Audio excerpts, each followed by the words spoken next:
Yas Aspedia, hello ladies and gentlemen, welcome back to the channel. I hope your day and your week are going very well so far. The NFL Week 17 is officially here, and I have some really great picks to go ahead and share with you guys. But first, as always, people, please make sure to go ahead and hit the subscribe button, hit that like button, and drop a comment down below. It helps the channel grow, and it really does mean a ton to us. With a new day and a new week comes some new opportunities to go ahead and make some money. It's crazy to think that we are in the second to last week of the NFL regular season already. This season has flown by. It feels like every year, every season just keeps going by faster and faster and faster. But you know what they say, time flies by when you're having fun. And I also like to say, time flies by when you're cashing bets. And that's what we've been doing all season long, guys. Before we dive into this week's picks, let's go ahead and look back into how we did last week. And overall, guys, from a single bet perspective, we had another solid week on the NFL Oracle. We have been crushing it all season long. Now, it wasn't our best week of the whole season, but it was another solid week. We went 8-5 overall last week on our NFL single bets. We're now 104, 69, and 4. Let's go ahead and repeat that 1 second. 104, 69, and 4 on the season with our NFL single bets. After breaking out the handy dandy calculator, that goes ahead and tells me that we are hitting our single bets at a 58.7% hit rate this season. Just for reference, guys, a sharp bettor or a professional bettor usually hits their bets around a 55% hit rate. So we're hitting at a nearly 59% hit rate. So we're technically sharp right now. Again, I never like to claim that I'm a pro at this, but the way we've been betting our single bets this year, we've kind of been betting like pros. It's been pretty fun. 104, 69, and 4 overall. Now, to kind of bring it down a little bit, I don't want to bring the vibes down, but we have to be honest here. The parlays and the teasers for the second week in a row, we didn't do all that great. To be totally fair, we took some big swings on the parlays. You see plus 972, plus 16,091. We took some massive chances there, of course, knowing that we weren't probably going to hit those. But you'll never know if you don't try. You miss 100% of shots that you don't take. On the teasers, we lost to those as well. We did hit one teaser at the end, but overall, the parlays and teasers, they could use some improvement. But for the most part, guys, we're having a really solid year. Let's go ahead and keep the good vibes rolling. Let's go ahead and keep building on that solid single bet record. And let's see if we can't hit a couple more parlays and a couple more teasers this week. Guys, no more time to waste. Let's dive right into our NFL Week 17 picks. Jumping right into the outlier screen, guys, we have some Saturday football action starting off with the Patriots and the Chargers, 1 p.m. kickoff on Saturday. We got Chargers minus 5.5 for the spread is my first pick in this week's slate. Chargers minus 5.5. We're getting that from minus 108 on FanDuel. As always, guys, make sure to go ahead and shop around for the best sports book odds available. And look, I can go ahead and throw you guys a bunch of data, a lot of numbers, a lot of information, but what it really boils down to is the battle of motivation in this spot. Who wants it more than the other one? And I think it's no secret here, the Chargers want to win this game way more than the Patriots do. For the Chargers, and you might correct me if I'm wrong, but I'm pretty sure if the Chargers win this game, they officially clinch a playoff spot. If they lose, they're still in the driver's seat in terms of winning one of those wild card spots, but they do open themselves up to the possibility of falling out of the playoffs. And there's no better spot to clinch a playoff spot and get a nice win than playing the 3-12 New England Patriots here. So obviously the Chargers want this one so much more. For the Patriots, don't get me wrong, winning this game would be a big thing for Gerard Mayo, for building the culture, for building this team. But if you win this game, you go from the second overall pick to like the 7th or 8th overall pick. The Patriots want a top 3 pick. Don't let anyone fool you otherwise. They may actually want to win this game. Maybe people like Gerard Mayo and some others within the organization want to. They don't care. But I can tell you right now, Robert Kraft, Jonathan Kraft, all the people, Elliott Wolf in the front office, they want that top pick. And especially if the Giants somehow slip up and win, New England could be looking down the barrel at the number 1 overall pick. So New England wants that draft pick. If you don't want to pull Raiders here and win and kill your draft position, there's no real benefit, honestly, to win this game other than, some positive vibes and positive momentum going into next year. But you know what's more important than that? Having the assets to go ahead and build around Drake May. You have that second overall pick. You can either keep it and draft a stud like maybe Travis Hunter, or you trade down and you can get some more assets as well as taking maybe a tackle like Will Campbell. So yeah, in the battle of wills, I do think the Chargers obviously are way more motivated to come out here and win this game. They're also just flat out the better team. Let's be honest. The insights provided by Outlier, the New England Patriots are 2-6, just a 25% hit rate against the spread in their last 8 games versus top 10 scoring defense. Just a 75% hit rate for them to not win. I don't know if I worded that correctly, but the moral of the story is New England over the last 8 games against top 10 scoring defenses have not been covering all that well. They have struggled mightily here, and the Chargers obviously a really solid scoring defense. We've seen them get a little bit more exposed as the year has gone along, but still looking overall really solid second scoring defense. They're 16th against the pass, 17th against the run, and now their offense has not been great, but you know what's a great little pick-me-up? Playing the Patriots defense. So across the board, I just think the Chargers are the better coach team. They're the more talented team. They have more at stake here. The only advantage New England has, honestly, is Drake May and the fact that it's a home game. Other than that, the Chargers should go ahead and roll here. They can make this spread 7.5, 8.5, 9.5. Honestly, I'd still probably take the Chargers here. So rocking with the Chargers here, -5.5 on the road. All right, guys, next up, sticking with these Saturday games here, we have Broncos-Bengals, 4:30 p.m. kickoff on Saturday. And I'm taking a shot here. We're going Broncos money line +154. To all the Bengals fans, including our very own Trey, I do apologize for betting against you guys, but I just don't like the Bengals in this spot. Look, it's a fun story to think that the Cincinnati Bengals could possibly still make the playoffs despite, how bad they were and all the losses and everything this year. The fact that they are still in this playoff hunt is pretty incredible. But the Cinderella story will end here in this game. The Denver Broncos are just the better team, hands down. Whatever way you want to spin it, I think the Broncos have a clear advantage in this spot. First and foremost, they last played on December 19th in that Thursday night football game, so they have some extended rest going into this Bengals. They almost had like a mini bye week. So some extra rest going into this game against the Bengals here, which obviously is a big benefit to them. You also have the fact that this Broncos defense that we talked about multiple times here on the show is just one of the best defenses in the NFL. 4th in scoring. They're 5th against the run, 18th against the pass. The Broncos had some injuries in the secondary. They're getting some players back for this game, which obviously is a big deal when playing the Bengals. I just think their pass rush, number 1 in sacks, 1st in QB hits, 4th in QB hurries, going up against a Bengals offensive line that is still, after all these years and all the assets they pumped into this offensive line, is still not very good. Tied for 18th in sacks, 30th in QB hits. Just not a very good offensive line unit. Not as bad as it maybe has been in years past, but definitely not a good offensive line. They're going to be able to put Joe Burrow into pressure. They should force him to make some mistakes. They should at least slow this Bengals offense down. And even if Cincinnati goes ahead and they do score some points, the ultimate problem at the end of the day is this Bengals defense is absolutely, absolutely tragic. And look, I wouldn't say the Broncos offense is fantastic, but it's not bad, and I just think you have a better coach here in Sean Payton. Obviously, kind of the same thing we talked about in the last pick, right? If Denver wins this game, they essentially lock up a playoff spot. Actually, I'm pretty sure it's the same thing. I think if they win this game outright, they clinch the playoffs no matter what happens the last week of the season. So, obviously, they have a chance to lock up the playoffs here. Kind of a really important game, especially with the fact that they play the Chiefs the last week of the season. I think I have that correct. They play the Chiefs the last week. And then, obviously, if they lose the Bengals have the tiebreaker. You basically open the door for Cincinnati to possibly leapfrog you into the playoffs. You don't want that to happen.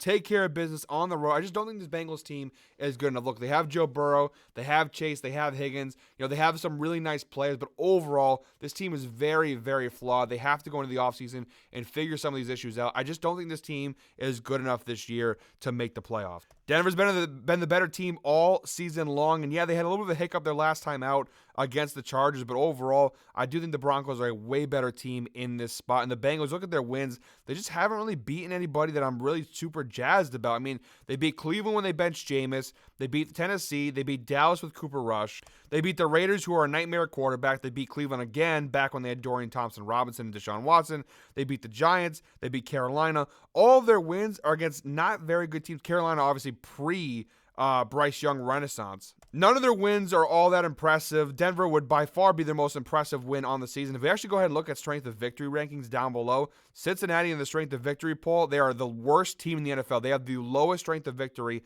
in the National Football League this year. They just haven't really beaten anybody all that impressive. So I like Denver a lot in this spot. You're giving the Broncos to me for +154 on the money line. I love that. I feel like Cincinnati is definitely the public side of things. Give me the Broncos all day long. All right, guys, next up we got one more Saturday game. If you can't tell, I'm recording this a little late on Friday. They now went from tomorrow to today.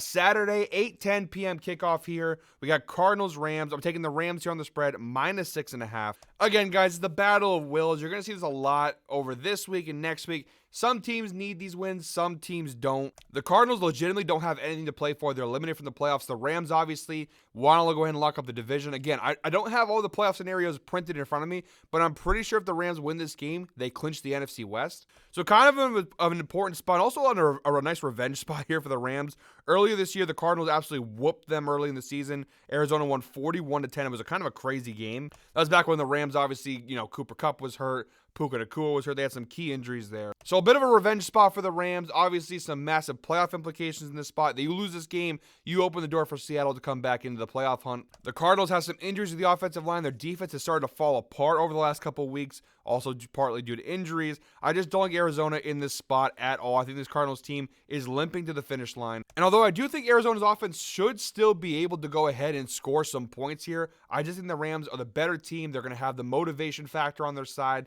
At home, of course. I like the Rams at home. -6.5 revenge factor as well. Like the Rams a lot in this spot, actually. So much so that my second pick from this game, my fourth pick overall in today's video, we're going with the Rams team total over 26.5 points in this game. Now, the data is not fantastic on this prop. We are getting it from -130 odds on DraftKings. They've only cashed this team total over in 27% of their games this year, 4 out of 15 games, averaging 21.93 points per game this season. So again, the Rams haven't cashed this line all that much, but again, Arizona, who gave up a lot of points to Carolina last week. That's where I was going with that, of course. This Cardinals defense has started to fall apart the last couple of weeks. I think the Rams offense is so high-powered, and again, you have so many things at play for the Rams. You have the fact they want to win this game big time because obviously they need it for the playoff implications. There's the revenge factor, the fact that the Cardinals ran up the score on them, beat them 41-10 back early in the season. The Rams now have a chance to go ahead and do the same thing back to the Cardinals. If you didn't think that Sean McVay and that Rams coaching staff and that Rams team didn't take that Cardinals loss personally back early in the year, you are mightily mistaken. Jumping over to the NFL dashboard, if you guys don't know what this is the NFL dashboard that Ev updates weekly for the NFL. It's a lot of great information, a lot of great data. Obviously provides a little bit more than what Outlier shows you guys. It also shows some stuff that Outlier also provides. But looking at the last 3 game data here for the Cardinals, you see their defense over the last 3 games has definitely fallen off a bit. They're giving up 178 rushing yards per game. That's the 31st number in the league. 25th in points per game, 29th in turnover rate across the board. A lot of the numbers have dipped for Arizona. Look at their overall data this season. Now, they're not a great defensive team overall. They were about middle of the road here if you look at these numbers on this side of the screen. But again, you do see a pretty massive drop there. And also, surprising, the Rams defense has actually gotten significantly better. They're actually a top 5 run defense over their last 3 games. Now, their pass defense still leaves something to be desired. But overall, top 10 scoring defense. The Rams defense the last few weeks has been better. Granted, they played some weaker offenses like the 49ers, but looks pretty good from a number standpoint across the board. I like the Rams a lot in this spot. All right, guys, next up we got Colts, Giants. Moving on to Sunday now, our first Sunday game, 1 p.m. kickoff. Guys, we're going with Colts -7 here. We're getting that one from -122 on Bet365, -125 on DraftKings. I'm not going to spend too much time on this one. It's another kind of like Chargers-Patriots bet here. Basically what we've been talking about in a lot of these picks here, the power of will, the power of motivation. That's what I'm really looking for in these games.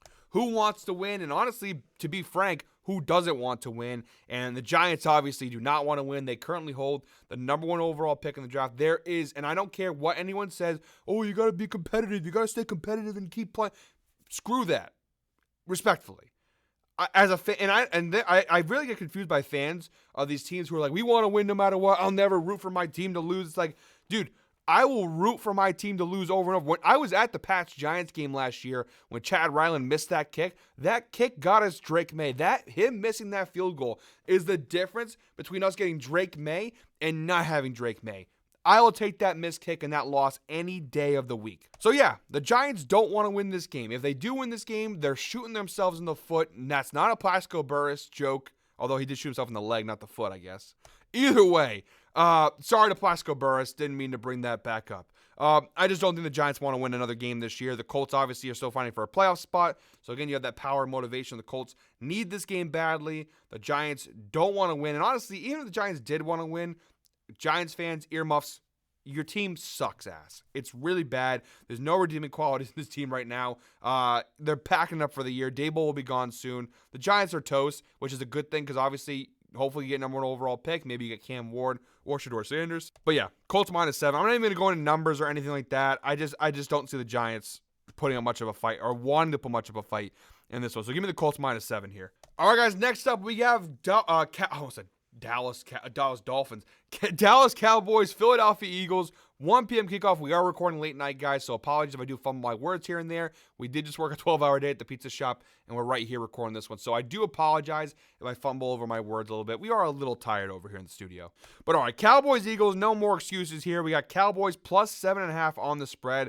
Look, the one benefit of me not doing the Oracle for a little bit later this week and recording it late Friday night is we already know now that Jalen Hurts is not playing, which obviously gives us an advantage from a betting standpoint, or maybe a disadvantage because technically we could have gotten Dallas at plus 9.5, which is where the line was before Jalen Hurts was announced he was out. We have a battle of Cooper Rush and Kenny Pickett, and although the Eagles still have the more talented team, with the way the Dallas Cowboys defense has been playing over the last few weeks, I'm probably going to go ahead and rock with the Cowboys at plus 7.5, taking the hook. Again, referring back to the dashboard here, look at the last 3 game defensive data for the Dallas Cowboys. Now, the passing numbers are still not great. 27th in passing yards allowed, pass play percentage 32. It's not great, but guess what the advantage you have here is? The Eagles don't have Jalen Hurts. They have Kenny Pickett. And look, the Eagles, they don't really have a lot at stake here. They're kind of locked into where they are in terms of the playoff seeding. So maybe they don't really care, but I can't imagine if they actually want to win this game, they're going to go ahead and put the ball in Kenny Pickett's hands and throw in this Cowboys defense. If anything, they're going to try and lean into Saquon, lean into the run game, play more conservative here, which you're playing right into Dallas's hands. Their run defense over the last 3 games has been spectacular, and across the board, the defense has been better than what it was earlier in the season. Referring back to Outlier, of course, their pass rush is insane. 3rd in sacks, 6th in QB hits, tied for 1st in QB hurries. As long as Micah Parsons is out there, this Cowboys defense is legit. I think Cooper Rush has proven now by this point he is just good enough to at least keep Dallas relevant / in the game. I wouldn't call him anywhere close to a good quarterback, but he's adequate in the situation. Now, the Cowboys are without CeeDee Lamb, who they did shut down for the season. That does have to be mentioned. There's a lot of guys who are going to be out on both sides in this game. I think this is going to be an ugly, low-scoring, honestly borderline unwatchable kind of game, which is usually rare for this kind of matchup between these NFC East legendary rivals. But I do think this one, if I had to take a side, I'd rather stick with the Cowboys with the points at plus 7.5 than trust Kenny Pickett to cover a line minus 7.5. I just rather go with the Cowboys here. I know maybe the smarter play is Philadelphia, but I just can't put my money on Kenny Pickett like that, not even with this Eagles roster. And again, kind of piggybacking off of what I just said, going with the under here, 37.5 in this game. I know it's a pretty low line, but again, these are 2 really good defenses. If we go back to the dashboard here, look at the DVOA numbers for both of these teams. It's pretty solid. Now, Dallas overall, it doesn't look great on defense, 23rd in DVOA. However, they had a really rough start. Again, over the last 3 or 4 weeks, though, since Micah Parsons has returned, so they're getting a little healthier on defense. They have definitely gotten better. Philadelphia, the 2nd best defense in the NFL this year in terms of DVOA. And although offensively, Philadelphia does rank pretty well, no Jalen Hurts will definitely affect that. So I just don't like either of these offenses in this spot. I think both are really solid defenses. You've got 2 backup quarterbacks. You know, both teams, they kind of know what they are. The Cowboys are not going to the playoffs. The Eagles are in the playoffs. They basically have the division wrapped up at this point. And, you know, they're going to be probably the 2 seed in the NFC. I don't really see that changing too much here. So we know what they are. They don't really have a lot at stake. Backup quarterback battle against 2 elite defenses.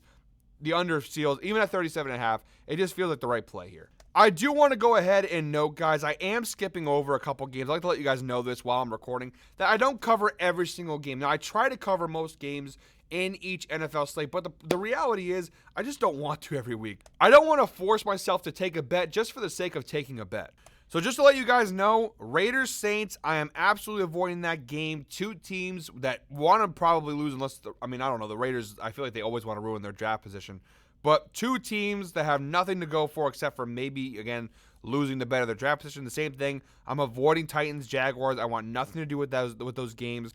2, 3, and 12 teams who both don't want to win at all. I'm just staying away from those kind of games. So those bottom of the barrel tank bowl games, Raiders, Saints, Jaguars, Titans, staying away from those games. We did just hit the 10-minute mark in today's video, guys. So if you are still watching this point, thank you very much. Appreciate you guys. Comment 19 down below. As always, we appreciate those who watch through the entire video. Put a lot of work, guys. You know, we all have our own jobs. Ed, this is his full-time job, to be fair.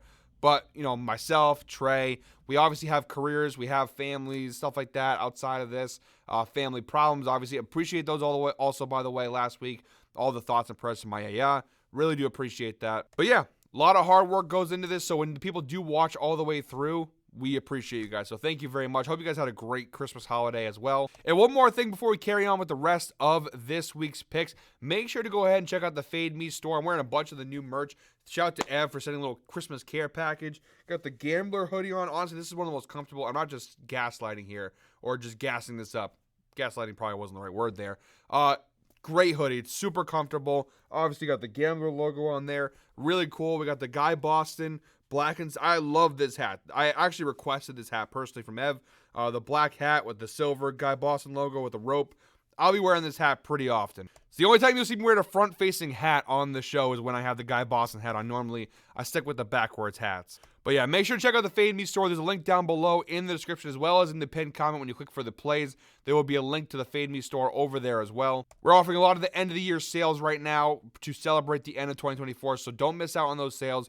Go check it out. All right, next up, Bills-Jets, 1 p.m. kickoff. Bills -10. Look, guys, I'm going to be honest. There's a lot of matchups this week where you have one really good team pitted against one really bad team. This is another one of those spots there.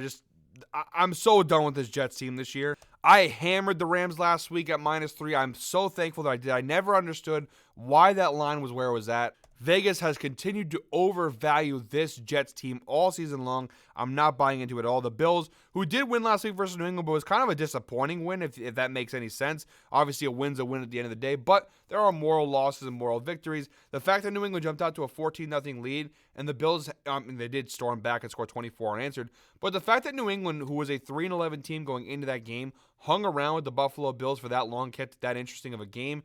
I do think the Bills probably feel a little embarrassed. Now they get to play the Jets. Obviously, the 1 seed's locked up at this point. Buffalo's also got the 2 seed pretty much locked up, so there's not a ton to play for here. I just think the Bills are just that much better, and the Jets are that bad that even if the Bills aren't trying 100%, the Bills should go ahead and take care of business here, even at a 10-point spread. All right, guys, next up on Sunday, 1 p.m. kickoff, we got Panthers, Bucs. I'm actually going with Carolina here plus 7.5. Now, let me preface that by saying I do think that Tampa Bay will win at home. Number one, they absolutely have to. If they lose this game, I'm pretty sure you can kiss the division title in the playoffs goodbye. They have to win out, especially with the fact that you have Atlanta playing Washington on Sunday Night Football, which, by the way, that pick will not be given out in this video. It'll be given out in a separate Sunday Night Football picks video, also coming out probably Saturday night. But this is kind of your golden opportunity with the Atlanta Falcons playing a tough matchup on Sunday Night Football against the Commanders. You need to go ahead and take advantage of playing Carolina. You need to win this game. They did win the last time they played not too long ago, back on December 1st. It was a crazy game. The Bucs probably should have lost that one. They did survive and won in overtime thanks to a Chuba Hubbard fumble in the Bucs territory in overtime. But that game is the reason why I'm a little concerned. Also, the Bucs, their Sunday Night Football loss last week to the Dallas Cowboys raised some red flags. I'm going to say this, and Bucs fans, please do not get offended, but the reality is this. The Tampa Bay Buccaneers are a better version of this year's Bengals. Really good offense, solid quarterback, they got weapons. Decent, the Bucs actually have a decent offensive line compared to the Bengals. Like I said, they're a better version of the Bengals, but their defense is still not very good. Good offensive team, not very good defensive team. And the problem with these teams sometimes is that either no matter if you're having a great game, your defense is so bad you end up in a shootout and it turns into whoever has the ball last. Or B, which is what's been happening with Tampa Bay, your defense is so bad that your offense is not allowed to have 1 or 2 drives that just don't work out. You have to play an almost flawless game offensively in order to win, and the Buccaneers last week did not play flawless offensively. Carolina's been red hot. They obviously had a huge upset win last week against the Arizona Cardinals. Bryce Young has completely revived his career. It's been incredible to watch. Defensively, the Panthers are not a very good team either. I just think Carolina is too good with the way they're playing lately. They're going to keep this game within striking distance. I do think Tampa Bay wins the game. Don't get me wrong. I think Bucs definitely win, but I think Carolina will go ahead and cover the line of plus 7.5. I don't like that 7.5 point spread for the Bucs. I think it's a hook line. I think Carolina plus 7.5 is probably the play, and you're getting it for minus 104 on FanDuel, plus 100 ESPN bet. Pretty good value there, too. And just piggybacking off of that, guys, I'm going to take the over in this game as well, 47.5, which is available for minus 115 on FanDuel. The over did cash the last time they played back on December 1st. Now, it did require overtime to cash. 26-23 was the final score in that game. 2 solid offenses, 2 not-so-great defenses. It's a recipe for some points here in this one. So I like the over here. 47.5 in this game. All right, guys, moving on to the 4 o'clock window on Sunday. We have Browns, Dolphins, 4:05 p.m. kickoff. One more time, you guys, we have the battle of wills in this spot. You have a Miami team that's 7-8. They need to win this game in order to keep their very small playoff hopes alive. And for Cleveland, they probably want to lose this game to better their draft pick, potentially, especially because of the matchups this week. You have a lot of losing teams playing each other. If they lose this game, very good chance Cleveland's pick goes into the top 5. One of Tennessee or Jacksonville has to win, which is going to fare well for Cleveland. Plus, I'm going to be honest, without Jameis Winston, I just don't see the Browns offense doing enough here in this spot. I'm sorry to Dorian Thompson-Robinson. I don't mean to disrespect you, but I just don't trust you as a quarterback at all. I know Jameis threw a lot of picks, but at least with Jameis, he gave you a shot. I don't think Dorian Thompson-Robinson gives you a shot to really do anything offensively. So I like the Dolphins here, -6.5. Again, I can go into the numbers and give you the data. I just don't think this Browns team wants to win this too much. Their defense 26th in scoring, offense 31st in scoring. Dorian Thompson-Robinson might be worse than Deshaun Watson. Just being honest. Again, if they had Jameis here, I honestly probably don't know. I might even lean Cleveland on this line if it was Jameis starting. But Miami's defense honestly isn't terrible on paper. They're actually pretty good, especially against the pass. They have a pretty good secondary. They're actually 11th in passing yards allowed, 7th in rushing yards allowed. So actually, on paper, a top 10 scoring defense. And offensively, since they got Tua back, they've been humming along, minus the Houston game, which was kind of the one hiccup they had, in the Green Bay game, I guess, too, on Thanksgiving. Besides those two games, offense looked pretty solid. They come off a really big win against the 49ers last week. Again, I just don't see Cleveland really putting much of a fight in this one. I don't think they want to win this one. Give me the Dolphins here, -6.5. All right, guys, 2 single bets left. Next up, we got Vikings-Packers, 4:25 p.m. kickoff. Actually, probably the best game in this entire week slate. Now, for Green Bay, admittedly, this game doesn't really mean a ton. They've already clinched the playoff spot. They're already too many games back of both Minnesota and Detroit to catch up. For Green Bay, there isn't a lot at stake here. The worst they're going to finish this year is the 7th seed, and the best they're going to finish this year is the 6th seed. So they do technically have something to play for there. Between the difference between the 6th seed and the 7th seed, which I guess in the NFC is a pretty big difference. But this game means so much more to Minnesota here. They still have an opportunity to win the number 1 seed. They obviously play Detroit next week in the regular season finale. So if they win this game, they keep right in line with Detroit there and can possibly get the first round bye and home field advantage to the playoffs. Obviously, playing in Minnesota, it's a pretty big deal. Just a lot at stake for Minnesota. These are just 2 really good teams. Honestly, this is a coin flip game, but at home with the number 1 seed still in the balance, I like the Vikings -1.5. I think Green Bay's on a really great run, but Minnesota, they just get the job done, and they have so much firepower. They haven't lost since TJ Hawkinson has returned from injury. Minnesota has covered the line of -1.5 in 7 of their last 8 games. The team's been pretty solid over the last couple of months and the entire season, honestly. I just think the way the Vikings play defense, the pressure they put on opposing offenses, I think they can force Jordan Love to make some mistakes. Looking at their defense there, it's pretty solid across the board. First in turnovers forced, top 5 in sacks, top 5 in QB hits, top 5 in QB hurries, top 5 in tackles for loss, top 5 scoring defense, actually 3rd best scoring defense in the NFL. So across the board, just really good numbers here. I think defensively, Minnesota should be able to force Green Bay into some mistakes. And also, on top of all that, 2nd best run defense in the NFL. Obviously, Green Bay, a lot of their offense is generated from Josh Jacobs in the ground game. They already played once this year back in Green Bay, and the Vikings won on the road 31-29. Now they're home in this matchup. Yeah, I'm rocking with the Vikings here. Also, the insights provided by Outlier. The Vikings are 10-4-1 against the spread in their last 15 games. Just a little extra data point there if you weren't sold already. So, yeah, we're rocking with the Vikings here, -1.5 at home. All right, guys, in our 13th and final single bet in this week's video, we have Monday Night Football, Lions-Niners, 8:15 p.m. kickoff. Guys, really? I'm not overthinking this one. We're going Lions on the spread -3, which is available for -1 team bet 365. Available on a couple other sports books, -135 in ESPN Bet, -133 on DraftKings. Now, the actual line is 3.5, but if there's one thing I hate the hook of 3.5 points or 7.5 points. I'll take them at -3. I'll shed some value there. I will take them at -3, though. I think it's just a better spot to go with in this matchup. Again, the Niners have nothing to play for. They're shutting players down for the year. Yes, they still have Brock Purdy, and they still have a couple of guys. They offensively should still be able to move the ball at a decent pace, but the Lions obviously need to win this game to stay steady for the 1 seed, and this Niners team is just a mess. We talked about it week in and week out now on the Oracle. If it wasn't for that Bears win, we would be looking at the Niners in a way different light. They haven't been good all year, really, but honestly, since the Cowboys win, maybe? Because even the Bucs win was kind of ugly. They had the Debo fight on the sidelines. Like, it was kind of an ugly win for them. The Bucs were without Mike Evans, some of their weapons. Okay, whatever. At least they won the game. The Dallas game was the last time they covered a spread convincingly. I mean, besides the Bears game, of course. Covered a spread, and we looked decent, and we're like, all right, that's a good win. Besides that one, again, take the Bears game out of the equation, which is definitely an outlier and had more to say about Chicago than it had to say about San Francisco. they have been getting crucified. Now, to be fair, they've also had a pretty brutal schedule late in Tampa Bay. They went to Kansas City. Actually, go all the way back. I mean, their schedule's been brutal since the New England game. And I'm throwing Arizona in there, and Arizona you couldn't count as an easy game, but they're 7-8.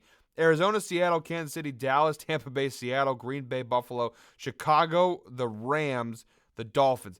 The Bears are the only kind of bad team they played dating back to like late September when they played the Patriots. So the Niners, I mean, it was a brutal schedule. Look at the strength of the schedule. Yeah, tied for the toughest schedule in the National Football League this year. So, some of it was a tough schedule, but also just this team, injuries and other things. Tough year for the 49ers. Their season's over. I just think they're probably going to roll over at this point, kind of settle down, maybe lose a couple games, improve their draft pick. Even with all the injuries, Detroit is a far better team here. So like the Lions at -2, they still do have something to play for in this spot. All right, guys, that does it for our single bet section. We're now moving on to the parlay and teaser section of today's video. Our first parlay, keep it simple, a nice little easy 3-leg moneyline parlay. We have Rams moneyline, Colts moneyline, and Dolphins moneyline. You parlay all three together, you get a parlay of +116. Again, pretty simple, but these are all the teams I think they absolutely will win. They're all playing either really bad teams, and on top of it all, they all have playoff implications in their game. So like those moneyline spots. Next up, guys, another 3-leg parlay here. Again, kind of dial back these parlays to make them a little easier to go and hit. We got a 3-leg parlay, all spreads. We got Broncos +3.5 against the Bengals. Now, I took a money line in the video. We're taking the points here for this parlay. We got Dolphins -6.5. And we got Vikings -1.5. You parlay all three together, you get a parlay of +589 odds. And then wrapping things up, guys, we got a 5-leg parlay. Again, all money line parlay. Just throwing a couple more of the teams that I like here. We got a 5-leg parlay +540 odds. We got Chargers moneyline, Bucs moneyline, Vikings moneyline, Lions moneyline, and Rams moneyline. I love the favorites this week, and the favorites have been covering at a very high rate this season. Just all the matches we have this week, there are a couple nice underdogs, but overall the favorites do seem to be the right play in these spots. All right, guys, now moving on to the teaser portion of today's video, starting off with our must-win teaser. Comment must-win down below, and if this teaser hits, one lucky commenter will be selected with a free $20 Amazon gift card. So, looking at this one here, again, it's kind of similar to the parlays I've already given out. We're basically just taking 6 points off the 3-leg teaser, +160 odds here. We're going Rams, Colts, Dolphins. We're basically turning the moneyline parlay that we had, but a little bit better odds here. We've got Rams -0.5. They just have to win. It's basically Rams moneyline. Dolphins -0.5. They just have to win by the money line. And we have Colts -1.5. They have to cover a little more of a spread, but again, the three teams, if any of those three lose, I will be absolutely flabbergasted. Love that spot. 3-leg teaser, +160 odds. Next up, we have our big tease here. It's a 4-leg teaser, 13-point tease, -140 odds. Again, I'm doing the Cardinals instead of putting a lot of the same teams in these parlays and teasers. If one of them loses, we're absolutely fucked. Sorry for swearing. But I just love these teams so much. I love the spots. I don't really care. I'm willing to take that chance with these spots. So it's a 13-point teaser, -140 odds. A lot more insurance on these plays. We get Rams at +6.5, Colts +5.5, Chargers +7.5, and Dolphins +6.5. All those teams can now lose. As long as they keep within those numbers, we should be good to go. Next up, guys, we have our total tease. It's a 3-leg teaser, +130 odds, 7-point tease. Just taking a couple totals that I really like in this week's slate. So we have the under in the Cowboys-Eagles game now teased to under 45. We have the Panthers-Bucs over teased to 41. And the Falcons-Commanders over on Sunday Night Football teased to 39.5. And wrapping things up, guys, we got a 4-leg teaser, +200 odds, 7-point tease. Again, taking a couple teams I really like in these spots. We have Broncos tease to +10.5, Bills tease to -3, Bucs tease to -1, and Lions tease to +3.5. Again, +200 odds for that 4-leg teaser. So, guys, that is it for me today. Thank you very much, always, for watching one more time. Please make sure to go ahead and hit the subscribe button, hit that like button, and drop a comment down below. I do apologize if my kind of energy went kind of up and down throughout the video. Again, it is very late. We're almost at 1 in the morning on Saturday morning. Had to make sure I got this video out to you guys early Saturday, so I do apologize for the lack of energy or the tiredness sometimes that I might appear. But hey, gotta get the job done. Scare money don't make no money. Gotta go ahead and make the videos for you guys and give you guys the picks. Love doing it, whether I'm tired, hungry, cold, hungover, whatever the case may be. No matter what the obstacles, I love making these videos for you guys. So thank you very much, as always, for watching, guys. I'll be back next week with another edition of the NFL Oracle, our regular season finale edition of the NFL Oracle. But until then, guys, I hope you're all winners. Enjoy Week 17. Cherish it while you still got it, because we've only got a couple weeks left of this NFL regular season, guys. We'll see you back here next week for our Week 18 NFL picks. Have a good one.